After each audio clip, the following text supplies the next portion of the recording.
Terima kasih Anda masih di Kompas Malam. Saudara Presiden Prabowo Subianto tiba di Doha untuk menemui Emir Qatar pasca serangan Israel. Kunjungannya sebagai bentuk dukungan Indonesia terhadap Qatar.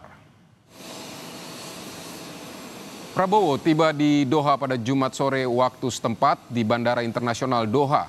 Kunjungan Prabowo ke Qatar dilakukan pasca serangan Israel ke Doha sebagai bentuk solidaritas dan dukungan Indonesia secara langsung terhadap pemerintah dan rakyat Qatar.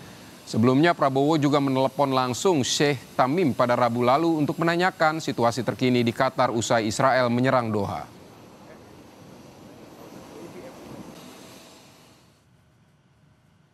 Dalam keterangan tertulis, Seskap Teddy Indra Wijaya mengatakan, iya betul, hari ini Presiden Prabowo terbang ke Doha untuk bertemu langsung dengan Emir Qatar sore waktu setempat. Presiden memutuskan untuk segera datang ke Qatar pasca serangan Israel ke Doha. Ini adalah bentuk solidaritas dan dukungan Indonesia secara langsung terhadap pemerintah dan rakyat Qatar.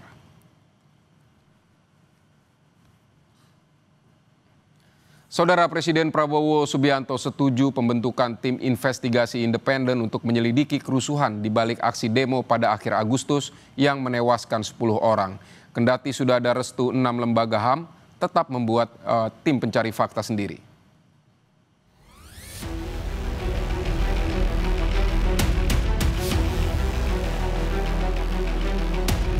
Gedung DPR dibakar. Ini tindakan-tindakan makar, ini bukan penyampaian aspirasi.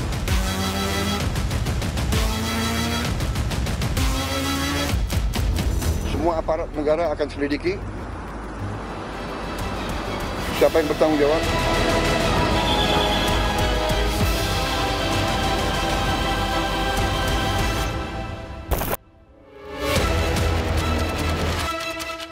Presiden Prabowo Subianto menyebut ada dugaan makar dalam aksi kericuhan saat demonstrasi akhir Agustus lalu.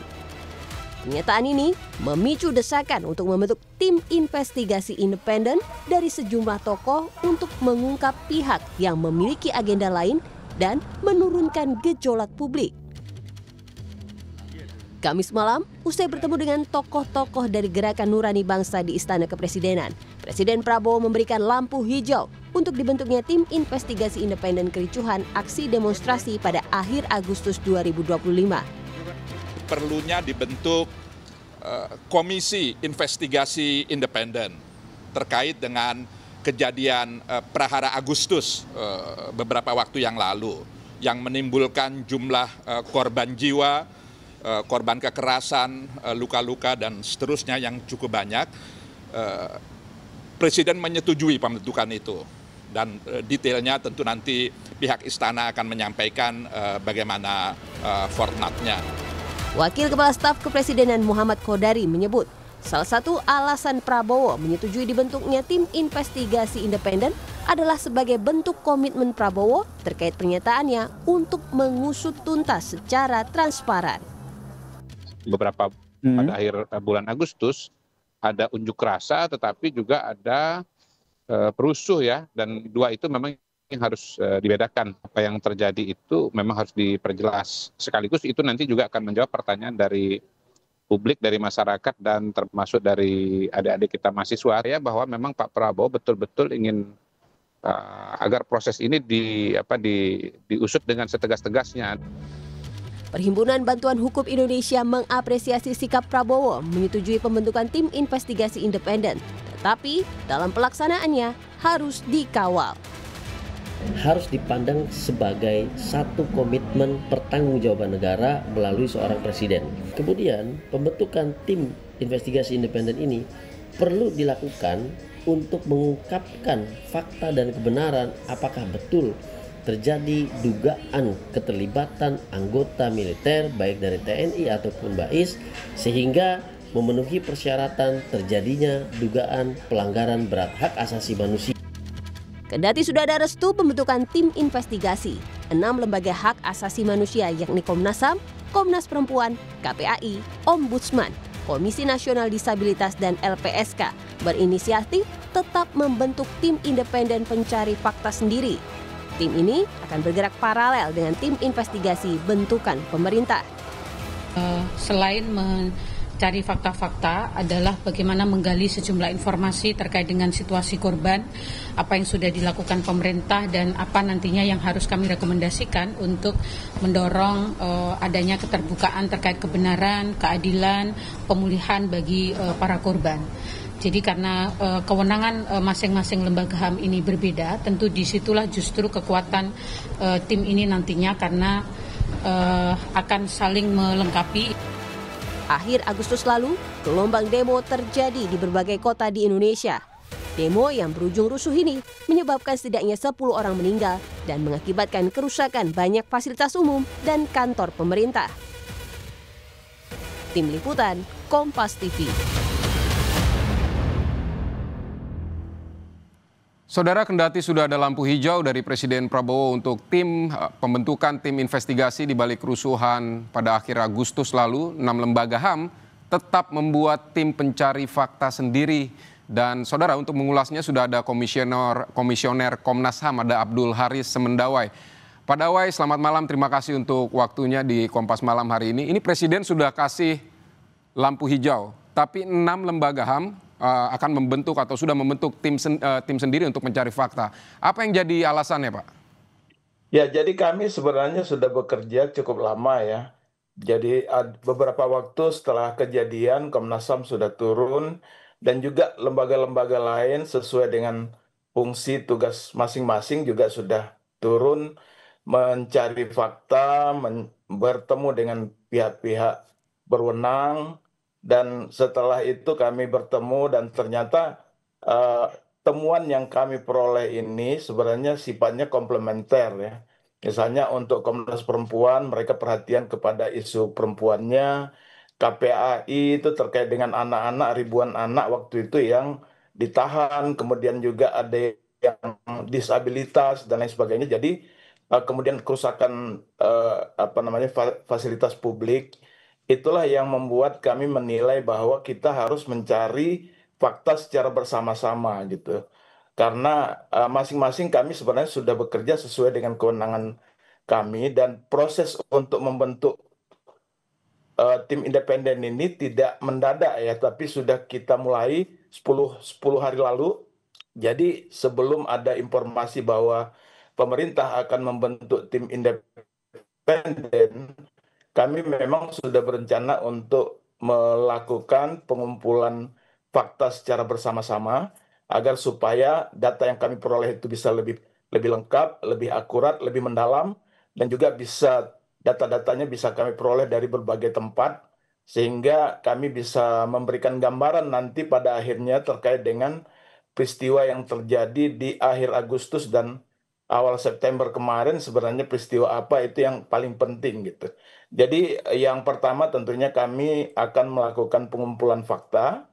Jadi kenapa kami bersama-sama dan kami menilai bahwa tim independen ini penting dilakukan untuk memberikan kepercayaan kepada publik bahwa kami bekerja tidak untuk kepentingan yang lain selain untuk menegakkan hak asasi manusia dan juga untuk memberikan keadilan kepada para korban. Baik Pak, Pak Dawai, kalau sudah 10 hari dibentuk, apakah ada fakta-fakta yang menonjol yang sudah bisa disampaikan seperti apa? Jadi maksudnya begini, 10 hari itu proses untuk menuju pembentukan.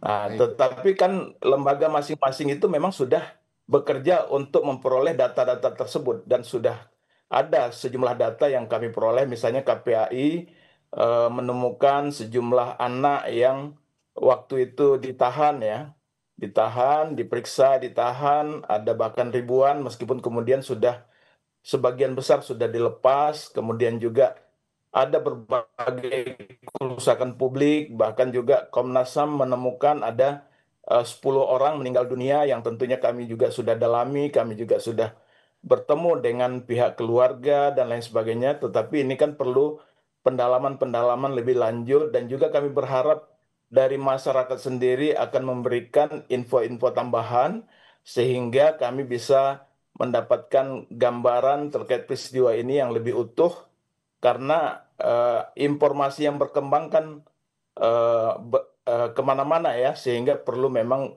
kita klarifikasi, kita pastikan apakah memang ada pelanggaran hak asasi manusia.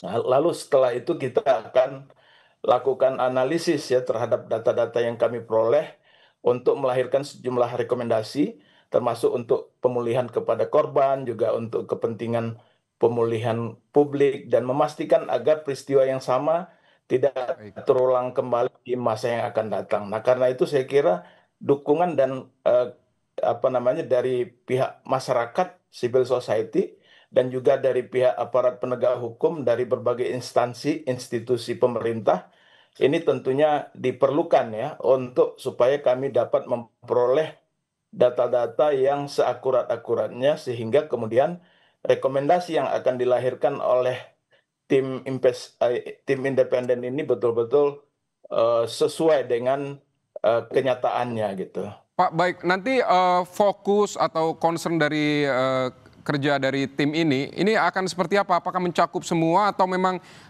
misalnya ada peristiwa kematian atau peristiwa korban, kemudian apakah ini soal penangkapan aktivis yang akan disoroti atau soal penyerangan fasilitas, atau akan sampai di mana kerja dari tim ini? Berdasarkan diskusi yang kami lakukan, memang kami ingin menginventarisir semua peristiwa yang terjadi, juga menelusuri korban-korban atas peristiwa itu, baik yang meninggal maupun yang luka-luka, kami akan telusuri juga. Kemudian korban-korban lain yang misalnya termasuk peristiwa kebakaran atau pembakaran gedung-gedung pemerintah juga kami juga akan telusuri tentunya. Kemudian juga kami ingin memastikan bahwa apakah memang antara yang demonstrasi, karena yang sekarang kan berkembang ya, bahwa memang ada yang perusuh gitu ya. Jadi bukan demo, tetapi memang katanya datang langsung untuk membakar misalnya, itu tentunya kami harus telusuri juga lebih lanjut. Nah, selain itu juga termasuk juga misalnya ada dugaan bahwa ada dalang atau Presiden Prabowo sempat menyebut ada indikasi makar, apakah itu juga bisa sampai ke situ penyelidikannya? Ya, nanti tentunya tergantung dari fakta-fakta yang kita miliki, dan kita akan analisis data-data tersebut. Nanti apakah nanti bisa mengungkap sampai ke sana, tentunya sangat tergantung dari data-data yang kami peroleh gitu ya. Tetapi saya kira apa yang kami lakukan ini, apalagi kami kerja bersama-sama, semata-mata untuk kita memastikan agar penanganan, misalnya salah satunya yang juga kami perhatikan terkait penanganan mereka yang sekarang dituduh sebagai pelaku kerusuhan tersebut ya. Apakah hak-haknya sudah diberikan oleh penegak hukum, ini juga salah satu yang kami perhatikan. Pak Dawai, nanti ini hasil kerjanya akan seperti apa, Pak Dawai? Apa akan ada proses pro justisia atau sampai ke pengadilan, atau nanti akan dibawa kemana hasil kerja dari tim ini? Hasil kerjanya tentunya kita akan melahirkan sejumlah rekomendasi ke depan ya. Tergantung nanti apakah memang ada indikasi pelanggaran HAM berat atau tidak, itu kan sangat tergantung dari data-data yang kita punya.